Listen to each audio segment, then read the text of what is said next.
নমস্কার, আমি প্রশান্ত শাস্ত্রী। আজকে আলোচনা করব মঙ্গলের রাশি পরিবর্তনকে কেন্দ্র করে। আগামী 7ই জুন 2025 মঙ্গল তার রাশি পরিবর্তন করছে। মঙ্গল কর্কট রাশি থেকে অর্থাৎ জলতত্ত্বের রাশি থেকে অগ্নিতত্ত্বের রাশিতে এসে অবস্থান করছে। মঙ্গল সিংহ রাশির ঘর মঙ্গলের একটি মিত্র ঘর বলে মানা হয়ে থাকে। তার বিশেষ কারণ হচ্ছে মঙ্গল গ্রহটি নিজে একটি অগ্নিতত্ত্বের গ্রহ এবং মঙ্গল একটি ক্ষত্রিয় বর্ণের গ্রহ। মঙ্গল বলতে সেনাপতি, মঙ্গল বলতেই যোদ্ধা। আর সিংহ রাশি সেটিও একটি অগ্নিতত্ত্বের রাশি এবং সিংহ রাশিতে মঙ্গল এই অগ্নিতত্ত্বের গ্রহ এবং অগ্নিতত্ত্বের রাশিতে অবস্থানের জন্য মঙ্গলের যে পাওয়ার সেটা যথেষ্ট বৃদ্ধি পেতে দেখতে পাওয়া যাবে। তবে এই মঙ্গল থার্ড হাউস, অর্থাৎ এটি তো মিথুন রাশির জাতক বা জাতিকাদের জন্য থার্ড হাউস অর্থাৎ তৃতীয় ভাব, যেই ভাবটার কারক গ্রহ নিজেও মঙ্গল, অর্থাৎ মঙ্গলের কিন্তু এটা সর্বদিক থেকে একটা মিত্রক্ষেত্র হতে চলেছে। আমরা সাধারণত থার্ড হাউস থেকে আমরা যোগাযোগ, কমিউনিকেশন, আমাদের চেষ্টা, আমাদের পোকা বলতে গেলে আমাদের যে কোনো কাজের ক্ষেত্রে উদ্যম, কনফিডেন্স, এটা আমরা এই থার্ড হাউস থেকে দেখি। যোগাযোগ, কমিউনিকেশান দেখি। ছোটোখাটো ট্যুর অ্যান্ড ট্রাভেলস যেটা বলা হয়, ছোটোখাটো ভ্রমণ যাত্রা, এগুলো কিন্তু কম বেশি থার্ড হাউস থেকে আমরা দেখছি। এবং আমাদের জীবনে প্রথম যে আমাদের চাওয়াটা থাকে, বা আমরা ছোটোবেলা থেকে যখন পড়াশোনা করি, পড়াশোনা করার টাইম আমাদের প্রত্যেকেরই একটা চিন্তা ভাবনা থাকে যে বড় হয়ে এটা করব। এই যে একটা প্রথম আমাদের যে স্বপ্ন, সেই স্বপ্নটা কিন্তু এই থার্ড হাউস থেকেই তৈরি হয়। তাই এই ভাবটা মঙ্গল নিজেও একটি পরাক্রমের গ্রহ এবং এই ভাবটি পরাক্রম। মঙ্গল নিজে চেষ্টা, এনার্জি, রুটিন, মেয়াদ, সিস্টেমেটিক জীবন, লড়াক্য মানসিকতা, হার না মানার একটা মানসিকতা, একটা সবসময় একটা সংঘর্ষকে যে কোনোভাবে সংঘর্ষের সাথে লড়া, বা যে কোনো কিছু পেতে গেলে যে সংঘর্ষ করতে হয়, সেই সংঘর্ষ করার কারক গ্রহ মঙ্গল। তাই মঙ্গলের এই ভাবটিতে বলা হয়েছে যে এই ভাবের কারক গ্রহ অর্থাৎ থার্ড হাউসের কারক গ্রহ মঙ্গল। তাই মঙ্গল যথেষ্টইভাবে ভালো ফল দেবে। তবে প্রশ্ন মিথুন রাশির জাতক বা জাতিকাদের ক্ষেত্রে অন্য জায়গায়, কেননা গত মাসের 18 তারিখ থেকে অর্থাৎ মে মাসের 18 তারিখ থেকে এই থার্ড হাউসে কেতু এসে অবস্থান করছে, যেটা কিন্তু বলা যেতে পারে যে বর্তমান মঙ্গল সিংহ রাশিতে গিয়ে কেতু মঙ্গল যোগটা তৈরি হবে। এবার কেতু কেমন গ্রহ? কেতুকে যদি সবার আগে বলা হয় একটি অন্ধ গ্রহ, যেই গ্রহটির মস্তিষ্ক বা আমাদের বলতে গেলে মাথা নেই। অর্থাৎ কেতুর মধ্যে কিন্তু বিশেষ কয়েকটা জিনিস দেখতে পাওয়া যায়। কেতুর মধ্যে একটা সিক্স সেন্স ভীষণ পরিমাণে থাকে, একটা অন্তর্নিহিত একটা জ্ঞান, একটা চিন্তাভাবনা। একটা অন্ধ মানুষ যেমন তার সিক্স সেন্স, তার মনের একটা আয়না দিয়ে জগৎটাকে বোঝার বা দেখার চেষ্টা করে, যে সমস্ত কিছু খুব খুঁটিয়ে নাটিয়ে বোঝার চেষ্টা করে। ঠিক কিন্তু কেতু গ্রহটি মঙ্গলের যেই এনার্জি সেটা কিন্তু এরকমভাবে কনভার্ট করবে। মঙ্গলের যে সাহসটা সেটার মধ্যে কিন্তু একটা যেমন একটা মনের চিন্তাভাবনা, একটা মন থেকে বিচার করা, বা একটা সেনাপতি যখন নিজের মন থেকে বিচার করে, একটা সেনাপতি যখন চোখ থাকে না, অর্থাৎ একটি অন্ধ সেনাপতি, সে কিন্তু তার লক্ষ্য, তার দিশা সেটা অনেক সময় কিন্তু সঠিক হতে দেখা যায় না। যতটা আমরা আশা করছি যে মঙ্গল শুভফল দিতে পারবে, হয়তো ততটা নাও দিতে পারে। তার আরও একটি বিশেষ কারণ, আপনাদের নবমভাবে এই মে মাসের 18 তারিখ থেকে কিন্তু রাহু এসে অবস্থান করছে। এই রাহুর সরাসরি সপ্তম দৃষ্টি কিন্তু আপনাদের এই মঙ্গলের ওপরে পড়বে। এই মঙ্গলের উপরে রাহুর দৃষ্টি, যেটা কিন্তু জ্যোতিষের পরিভাষায় বলা যেতে পারে অঙ্গারক যোগ তৈরি হয়। এই মঙ্গল রাহু যোগ থার্ড হাউস, এটা কিন্তু মঙ্গলের যে এনার্জিকে অনেকটা পরিমাণে বাড়িয়ে দেয়। এবং থার্ড হাউস যেহেতু আমাদের চেষ্টা, আমাদের কনফিডেন্স, আমাদের ইচ্ছার জায়গা, এই রাহু কিন্তু সেটাকে অতিরিক্ত পরিমাণে কিন্তু বাড়িয়ে দিতে পারে। সেরকম একটা জায়গা, যেহেতু এই থার্ড হাউস আমাদের ভাতৃভাব অর্থাৎ ভাই বোনকে আমরা দেখি, ভাই বোনের মাথা গরমের প্রবণতা অতিরিক্ত পরিমাণে হয়ে যেতে পারে, এটা আমরা দেখতে পারি যে ভাই বোনের সাথে কোনো একটা জায়গায় গিয়ে ছোট্ট একটা কথা বা ছোট্ট একটা বিষয় সেটা নিয়ে খুব বাজেভাবে একটা ঝামেলা অশান্তি হয়ে যেতে পারে, এরকম একটা ব্যাপার দেখে। রাহু এমনই একটি গ্রহ, মঙ্গলকে রাহু খুব বাজেভাবে নেগেটিভভাবে প্রভাবিত করে ফেলে। কেননা রাহু যেই গ্রহের উপরে দৃষ্টি দেয়, রাহু সেই গ্রহের যে সত্তাটা, তার ক্ষমতাটা এক্সট্রিম লেভেলে বাড়িয়ে দেয়।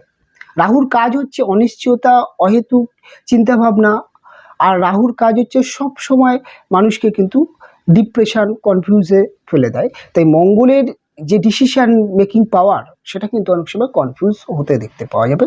তাই সবার প্রথমে মিথুন রাশির জাতক বা জাতিকাদের এই সময়টা আপনার যদি ভাই বোন থেকে থাকে, তার সাথে কিন্তু বন্ডিংটা বজায় রাখতে হবে। কোনো রকমভাবে আপনাকে কিন্তু মাথা গরম করে কোনো রকম কোনো ডিসিশান নিলে, বা কোনো রকম মাথা গরম করে কোনো রকম কোনো কথা বলে দিলে, বা এমন ছোট একটা বিষয় রাগ ঝামেলা অশান্তি করলেন, তাহলে কিন্তু সমস্যা হবে।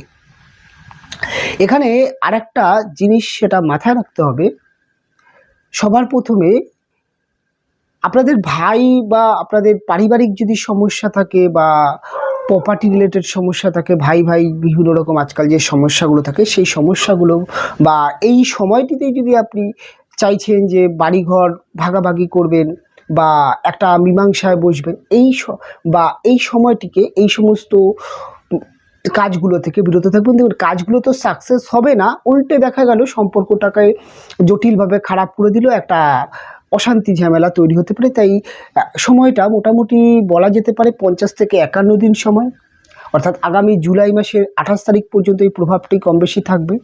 তাই এই সময়টা কিন্তু আপনাদেরকে যে কোনো ঝামেলা অশান্তি এগুলো থেকে কিন্তু বিরত থাকতে হবে।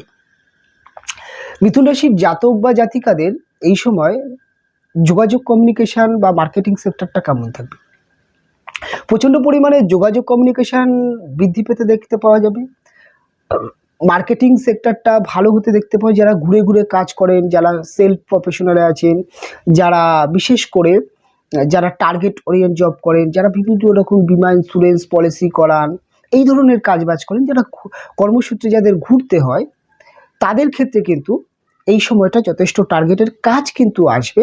তবে আপনার মধ্যে একটা তাড়াহুড়ো কাজ করবে, আপনার মধ্যে একটা ওভার কনফিডেন্স কাজ করবে। অনেক সময় দেখা যাবে আপনার কাছে 10টা কাজ আসলো, 10টা কাজই আপনার সাকসেস হতে পারে, হওয়ারই মতন কাজ আসবে, কিন্তু কী হবে, আপনার তাড়াহুড়ো, আপনার মধ্যে একটা ওভার কনফিডেন্স কাজ করতে পারে, যার জন্যে কিন্তু বললাম না, কেতু অনেক সময় অন্ধ করে দেয়, ওভার কনফিডেন্স করে দেয়। তাই ওভার কনফিডেন্স আসতে পারে, সেক্ষেত্রে কিন্তু অনেক সময় দেখা গেলো কাজটা যতটা সাকসেস হওয়ার কথা ততটা সাকসেস হলো না। তাই এই সময়টিতে আপনারা কিন্তু যে কোনো কাজ, সেটা ব্যবসার ক্ষেত্রে হতে পারে, সেটা যে কোনো প্রফেশনালের ক্ষেত্রে হতে পারে, আপনারা কিন্তু প্রত্যেকটা কাজ ধরে এবং বুঝে করার চেষ্টা করবেন, এবং কোনো কিছুতে কনফিডেন্স বা ওভার কনফিডেন্স দেখাবেন না। এই সময় যারা পরীক্ষা দেবেন, যারা চাকরির ইন্টারভিউ দেবেন, বা যারা নতুন চাকরির ক্ষেত্রে জয়েন্ট হচ্ছেন বা কর্মসূত্রে বাইরে যাচ্ছেন, আপনাদের জন্য একটা জিনিস হচ্ছে, তাড়াহুড়ো করে কোনো রকম কোনো ডিসিশান নেবে না। সম্পূর্ণ রকম পরীক্ষায় যাওয়ার আগে প্রস্তুতি নিয়ে নেবেন, এবং পড়াশোনাটাকে আরও বেশি মনোযোগ দিয়ে করতে হবে। পরীক্ষায় হলে বসে তাড়াহুড়ো করে লিখতে গেলে অনেক সময় দেখা গেল 2-1টা প্রশ্ন আপনি জানা জিনিস ছেড়ে দিয়ে চলে আসলেন। চাকরির ইন্টারভিউতে আপনি অনেক সময় দেখা গেল যতটা আপনার যেই যোগ্যতা বা যতটা আপনার কোয়ালিটি, সেই কোয়ালিটিটা আপনি হয়তো প্রেজেন্ট নাও করতে পারেন। অনেক সময় তাড়াহুড়োর জন্যে ভুলভ্রান্তি হতে পারে, সেই জায়গাগুলোকে কিন্তু ধীরে চলতে হবে, একটু ধীরে চলতে হবে। প্রচণ্ড পরিমাণে কিন্তু একটা তাড়াহুড়ো ব্যাপারটা মিথুনের ক্ষেত্রে দেখতে পাওয়া যায়। আর মিথুন রাশি এমনই একটি রাশি, সাধারণত মিথুনের চরিত্রের মধ্যে কিন্তু একটা ডিসিশান সিনেমিস্টিক দেখতে পাওয়া যায়। এরা খুব তাড়াতাড়ি যে খুব একটা ডিসিশান নিতে পারে সেটা কিন্তু নয়। তাই এদেরকে মিথুন প্রচণ্ড বুদ্ধিমান রাশি, প্রচণ্ড লজিক্যাল রাশি। তাই আপনারা কিন্তু প্রচণ্ড ধৈর্য রেখে কাজ করবেন। আর একটা জিনিস, যারা বিভিন্ন বিষয় নিয়ে টেকনিক্যাল লাইনে আছেন, টেকনিক্যাল লাইনের ক্ষেত্রে কিন্তু আপনাদেরকে একটু সাবধান থাকতে হবে। এবং মঙ্গল নিজেও কিন্তু আমাদের শরীরের মধ্যে যে ব্লাড সার্কুলেশন, রক্তের কারক। তাই যারা গাড়ি ঘোড়া চালাচ্ছেন, সাবধানে গাড়ি ঘোড়া চালাবেন। গাড়ি চালানোর সময় সবার আগে যেটা হবে যে গাড়ি চালাতে হঠাৎ একটা অন্যমনস্ক হয়ে যাওয়া, আর অন্যমনস্ক হয়ে যাওয়াতে আপনার কিন্তু পথে কোনো একটা বিপদ, কোনো একটা দুর্ঘটনা হতে পারে। তাই গাড়ি সবসময় সাবধানে চালাবেন। যে কোনো গন্তব্যে আপনি যাবেন বা যে কোনো গন্তব্যে কোনো একটি জায়গায় যাওয়ার আগে আপনি কিন্তু হাতে বিশেষ করে সময় নিয়ে বেরোবেন এবং সমস্ত জিনিস গুছিয়ে নিয়ে বেরোবেন। অবশ্যই যারা অর্থাৎ দু চাকা চালাচ্ছেন তারা কিন্তু বিশেষ করে হেলমেট ব্যবহার করবেন। কোনো রকম তাড়াহুড়ো করে গাড়ি চালাবেন না, জোরে ড্রাইভ করবেন না এবং যতই তাড়া থাকুক না কেন ধীরে সুস্থে গাড়ি চালানোর চেষ্টা করবেন। পারলে বাড়ি থেকে একটু হাতে বেশি সময় নিয়ে বেরোবেন, কেননা একটা সমস্যা আসতে পারে। কেন রাহু মঙ্গল এটা কিন্তু অনেক সময় ফাড়া অ্যাক্সিডেন্টের যোগও তৈরি করে। এটা কিন্তু আর আরেকটা জিনিস সেটা বলতেই হবে যে আপনাদের কিন্তু থার্ড হাউস থেকে আমরা কিন্তু হাত আমরা দেখি, আমরা এই বুকের উপরের অংশটা, এই হাড় বা গলার নিচের অংশটা, এই অংশটা কিন্তু এবং হাত কিন্তু আমরা থার্ড হাউস থেকে দেখি। কোনো রকম আপনার এই ধরনের জায়গায় পড়ে গিয়ে চোট আঘাত লাগতে পারে, গাড়ি চালাতে গিয়ে হাতে চোট পেতে পারেন। তাই অবশ্যই সাবধানে চালাবেন, কারণ এগুলো থেকে সাবধান। যারা বিশেষ করে বিভিন্ন রকম শ্রমজীবী কাজবাজ করেন, বিশেষ করে যারা রাজমিস্ত্রির কাজ করেন, বিভিন্ন কলকারখানায় কাজ করছেন, বিভিন্ন আগুন বা কোনো কামারশালা হতে পারে, বা এমন যারা ওয়েল্ডিংয়ের কাজ করেন, যারা ইলেকট্রিকের কাজ করেন, অগ্নি বা বিভিন্ন রকম রিক্সি যন্ত্রপাতি নিয়ে যারা কাজ করেন, তারা কিন্তু কাজে হাত দেওয়ার সময় মাথা ঠান্ডা রাখবেন। আর যখনই যন্ত্রে হাত দিচ্ছেন, যেগুলো বিভিন্ন কাটার যন্ত্র হয়, কাটার যন্ত্র হতে পারে, বিভিন্ন কাটার যন্ত্র, বিভিন্ন কারেন্টের বিভিন্ন কাজ হয়, সেই সমস্ত কিন্তু আপনার অন্যমনস্ক হয়ে যাওয়ার একটা প্রবণতা থাকতেই পারে। আর অন্যমনস্ক হয়ে হঠাৎ আপনার একটা ছোটোখাটো ক্ষতি হতে পারে এবং এর জন্য সবসময় মাথা রাখতে হবে যখনই আপনি যন্ত্রপাতি নিয়ে কাজ করছেন, আপনি যখনই কোনো রিক্সি কাজ করছেন, তখন কিন্তু আপনার মন সবসময় ওই যন্ত্রের দিকে এবং কাজের দিকে রাখবেন। কোনো রকম কিন্তু অন্যমনস্ক হলে একটা ছোটোখাটো সমস্যা হতেই পারে। মিথুন রাশির জাতক বা জাতিকাদের 9th রাহু মঙ্গল, এটা কিন্তু আপনাদের একটা জিনিস বলা যেতে পারে, এবং আপনাদের একাদশভাবে শুক্রর অবস্থান, এটা কিন্তু হঠাৎ একটা প্রাপ্তি যোগ। হঠাৎ আপনি মার্কেট থেকে বেশ কিছু টাকা পয়সা পেয়ে যেতে পারেন, লটারি, শেয়ার মার্কেটে কিছু প্রাপ্তি যোগ আপনাকে দিতে পারে। এবং তার সাথে সাথে মঙ্গল আপনাদের রাশি সাপেক্ষে 6th হাউসের কারক গ্রহ, এবং এটা কিন্তু যারা শত্রু কিন্তু অনেক সময় দেখা যেতে পারে আপনাকে ক্ষতি করার চেষ্টা করতে পারে। শত্রু আপনার পেছনে খুব একটা সামনে এসে নিন্দা করতে পারবে না, কারণ শত্রু খুব একটা স্ট্রং শত্রু হবে না, কিন্তু শত্রু আপনার পেছনে ক্ষতি করতে পারে। এবং সবসময় এই দিকটা সাবধান হবে। তবে শত্রু আপনাকে খুব একটা বড় ক্ষতি করতে পারেন, শত্রুর কাছে কিন্তু শত্রু আপনার কাছে পরাজিত হবে। এই কিন্তু একটা পাওয়ার আপনার মধ্যে থাকবে। আপনার মধ্যে প্রচণ্ড পরিমাণে এই সময় কিন্তু যে কোনো কাজের মধ্যে উদ্যম, কনফিডেন্স থাকবে, তাই কাজগুলো খুব তাড়াতাড়ি কমপ্লিট হতে দেখতে পাওয়া যাবে। চাকরি বা কর্মপরিবেশে একটা কিন্তু ছোটোখাটো কর্মসূত্রে হোক, যে কোনো ক্ষেত্রে কিন্তু ছোটোখাটো ভ্রমণ হতে পারে, বা এই সময়টি পরিবারের ব্যক্তিদের নিয়ে ছোটোখাটো ভ্রমণ হওয়ার একটা সম্ভাবনা আছে। যে কোনো কাজ, যে কোনো ব্যবসা সংক্রান্তে ছোটোখাটো ভ্রমণ হওয়ার কিন্তু একটা সম্ভাবনা আছে। বিশেষ করে যারা ট্যুর অ্যান্ড ট্রাভেলসের বিজনেস করেন, যারা ট্রান্সপোর্ট এক্সপোর্টের বিজনেস করেন, যারা বিভিন্ন রকম আজকাল যে ডেলিভারি বিজনেস করেন, যারা সাধারণত দেখা যায় যে বিভিন্ন রকম অনলাইনে বিজনেস, বিশেষ করে অনলাইন বিজনেস করেন, তাদের ক্ষেত্রে কিন্তু বিজনেসগুলো ডেভেলপ হতে দেখতে পাওয়া যাবে। কাজের কিন্তু একটা গ্রোথ দেখতে পাওয়া যাবে। অবশ্যই ইনকামের জায়গাটা বাড়তে শুরু করবে এই ধরনের কাজের ক্ষেত্রে। বিজনেস, চাকরির ক্ষেত্রে কিন্তু একটা জিনিস বলা যেতে পারে যে কাজের মধ্যে কিন্তু উদ্যম, একটা কনফিডেন্স, কোনো কাজ ফেলে রাখার মানসিকতা এটা কিন্তু থাকবে না। তাই মিথুনের ক্ষেত্রে কিন্তু যোগটা খুব একটা খারাপ হবে না। তবে আমি সবার আগে যেটা বলবো, যে কোনো কাজ করার আগে মাথা ঠান্ডা করবেন, চিন্তা ভাবনা করবেন, তারপরে কাজ করবেন। তাড়াহুড়ো করে কোনো কাজ করবেন না, সমস্যা হতে পারে। ভাইয়ের সাথে কোনো রকম সমস্যা ঝামেলা অশান্তিতে জড়াবে না, সেটা যে কোনো রিলেটেড হতে পারে, প্রপার্টি রিলেটেড হতে পারে, যে কোনো কিছু, কেন ভাইয়ের সাথে ভুল বোঝাবুঝি অশান্তি ঝামেলা হওয়ার একটা সম্ভাবনা থাকছে। আবার ভাইয়ের কিন্তু কোনো রকম কিন্তু ছোটোখাটো ক্ষতি হওয়ারও একটা সম্ভাবনা থাকছে। তো এই জায়গাটাকেও কিন্তু মিথুন রাশির জাতক বা জাতিকাদেরকে সাবধান থাকতে হবে। মিথুন রাশির জাতক বা জাতিকাদের ক্ষেত্রে প্রেমের জায়গাটা কিন্তু একটা নতুন প্রেমের জায়গাটা দেখা যাবে যে একটা নতুন প্রেম প্রাপ্তি যোগ বা জীবনে নতুন প্রেম আসার একটি যোগ, বা অনেক দিন ধরে কোনো একজন ব্যক্তিকে আপনার পছন্দ, কাউকে ভালো লাগছে, তাকে বলতে পারছেন, এই সময় কিন্তু প্রচণ্ড পরিমাণে সাহস কনফিডেন্স দেখতে পাওয়া যাবে যে এবার বলেই ফেলি, যা হবে না হবে, এরকম কিন্তু একটা বিষয়ও কিন্তু দেখতে পাওয়া যাবে। অনেক সময় আপনি প্রেম রিলেশনের মধ্যে আছেন, বাড়িতে জানাতে পারছি না বিবাহের জন্যে, অনেক সময় প্রেম সম্পর্কটাকে আপনি বিয়ে করবেন, সেটি অনেক সময় দেখা যায় যে সেই পরিস্থিতি হয়ে উঠছে না। এই সময় কিন্তু সাহস করে বাড়িতে বলে ফেললেন যে আমি একটা রিলেশনের মধ্যে আছি, এবং বাড়িতে যে প্রকাশ করা সেটা কিন্তু দেখতে পাওয়া যাবে, এবং একটা সমস্ত কিছুতে একটা সাহস দেখতে পাবে। এই সময় কিন্তু একটা প্রতিবাদী নেচারও আপনাদের মধ্যে দেখতে পাওয়া যাবে, যে কেউ যদি কোনো অন্যায় করে সেই অন্যায়টা কিন্তু আপনি প্রতিবাদও করে ফেলতে পারেন, সেই জায়গাটা দেখতে পাওয়া যাবে। মোটামুটি যারা এই সময় বিভিন্ন রকম লোন বা ব্যাংকিং লোন বা এই সমস্ত বিষয় যারা নেবেন বা যারা লোন জর্জরিত আছেন, তাদের ক্ষেত্রে কিন্তু লোন রিকভারি হওয়ার ক্ষেত্রে কিন্তু যথেষ্ট ভালো চান্স। লোন পেতেই পারেন, বিজনেসের ক্ষেত্রে ছোটোখাটো লোন আপনি পেতেই পারেন, সেরকম কিন্তু কোনো সমস্যা নেই। তবে একটা জিনিস সবসময় মাথায় রাখবেন, এই সময়টা কিছুটা পেটের প্রবলেম হতে পারে, কিছুটা গ্যাস অম্বলের প্রবলেম হতে পারে, তাই খাওয়া দাওয়ার দিকে একটু যত্ন রাখবেন। বাইরে খুব একটা যারা ফাস্টফুড খান তারা কিন্তু খাবার দাবারের দিকে একটু নজর রাখবেন, কারণ 6 হাউসের লর্ড মঙ্গল সে কিন্তু কেতু রাহুর সাথে আছে, তাই গ্যাস অম্বলের প্রবণতা দেখতে পাওয়া যেতে পারে।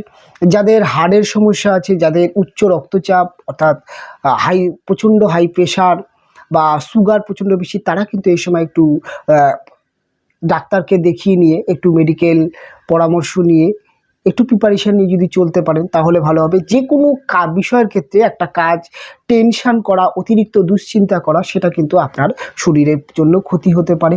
এই সময় কিন্তু মনের মধ্যে একটা জোশ, একটা এনার্জি খুব ভালো দেখতে পাওয়া যাবে, তাই টেনশান করলে হবে না। যে কোনো কাজকে আপনি খুব ইজি করতে পারবেন, খুব ইজি কমপ্লিট করতে পারবেন। এবং বিশেষ করে যারা বিভিন্ন রকম সোশ্যাল মিডিয়ায় কাজ করছেন, যারা অনলাইন বিজনেস করছেন, যারা ইউটিউবে কাজ করছেন, বা যারা বিভিন্ন রকম কনসালটেন্সি প্রফেশনালে আছেন, ল প্রফেশনাল আছেন, তাদের ক্ষেত্রে কিন্তু যথেষ্ট ভালো কিন্তু এই সময়টা দেখতে পাওয়া যাবে। ওভারঅল মিথুনের ক্ষেত্রে কিন্তু সময়টা যথেষ্ট লাকি সময়, যথেষ্ট কিন্তু একটা বলা যেতে পারে যে প্রচণ্ড পরিমাণে কিন্তু টার্গেটের সময়, তাই কাজে লাগাবেন। কোন কোন বিষয়ে সাবধান থাকতে হবে সেগুলো বললাম, কোন কোন বিষয়ে সাবধান থাকবেন ভালো হবে সেগুলো বললাম। তবে আপনারা ছোট কয়েকটা ক্রিয়া করতে পারেন যেটা আপনাদের জন্য ভালো হবে। মঙ্গলের জন্য আপনি এই সময়টি হনুমান চালিসা পাঠ করতে পারেন, মঙ্গলবার দিন হনুমানজির পূজা অর্চনা করতে পারেন, এবং প্রতিদিন যদি পারেন হনুমান চালিসা পাঠ করলে সেটা কিন্তু আপনার জন্য যথেষ্ট ভালো একটি রেজাল্ট দেবে। মহিলাদের ক্ষেত্রে কিন্তু শিবের উপাসনা বা শিবের পূজা অর্চনা, শিবের মাথায় জল দেওয়া, এটা করতে পারেন, সেক্ষেত্রে ভালো রেজাল্ট পাবেন। এবং রাহুর যে নেগেটিভিটি প্রভাব যেটা মঙ্গলের মধ্যে পড়ছে, যে মঙ্গলের মধ্যে একটা উগ্রতা, একটা অনেক সময় দেখা যায় বাধা বিপত্তি আসা, বা হঠাৎ একটা সার্টেন কোনো একটা ঘটনা ঘটে গেল, যেটা বললাম অন্যমনস্ক হয়ে যাওয়া গাড়ি চালাতে গিয়ে বা কাজ করতে গিয়ে, এই রাহুর যে একটা প্রভাব, নেগেটিভ প্রভাবের জন্য তো এটা মঙ্গলের ক্ষেত্রে হবে। সেক্ষেত্রে আপনাদেরকে রাহুর জন্যে গরুকে আপনি গুড় বা গরুকে আপনি রুটি খাওয়াতে পারেন। আর কেতুর নেগেটিভ প্রভাবের জন্যে আপনি এই সময়টিতে দেশি কুকুরকে অবশ্যই বিস্কুট খাওয়াতে পারেন, বা তাকে যা কিছু খাওয়াতে পারেন, প্রতিদিন যদি খাওয়াতে পারেন, এই সময় পেটটা যদি চালিয়ে যেতে পারেন, তাহলে কিন্তু এই নেগেটিভ প্রভাব থেকে অনেকটা বেরিয়ে আসবেন, আর মঙ্গলের সম্পূর্ণ শুভ প্রভাব কিন্তু আপনাদের জীবনে পড়বে। এবং এই সময়টি আপনি যদি মনে করছেন কোনো বিষয় নিয়ে গবেষণা করবেন, দীর্ঘদিন ধরে কোনো একটি প্রজেক্ট নিয়ে ভাবছেন, সেটা কিন্তু এই সময় লঞ্চ করতে পারেন। এই সময় কিন্তু আপনি যে কোনো আপনার বলা যেতে পারে নতুন কোনো একটা আপনি কিছু নিয়ে গবেষণা করছেন, বা আপনি কোনো একটা লাইন নিয়ে পড়াশোনা শুরু করবেন ভাবছেন, বিভিন্ন কাজের ব্যস্ততায় আপনি করতে পারছেন না, এই সময় কিন্তু করতে পারেন। এই সময়টা কিন্তু আপনার ওভারঅল দিক থেকে কিন্তু একটা ভালো যোগ আসছে, ঠিক সময়টা অবশ্যই কাজে লাগান। ওভারঅলভাবে মিথুন রাশির জাতক বা জাতিকাদের ক্ষেত্রে সময়টা কেমন কাটবে বিস্তারিতভাবে জানানোর চেষ্টা করলাম। অনুষ্ঠান এখানেই শেষ করব, ফিরে আসবো পরবর্তী লগ্ন বা রাশির অনুষ্ঠান নিয়ে। আপনারা ভালো থাকবেন, সুস্থ থাকবেন, দেখা হবে পরবর্তী অনুষ্ঠানে।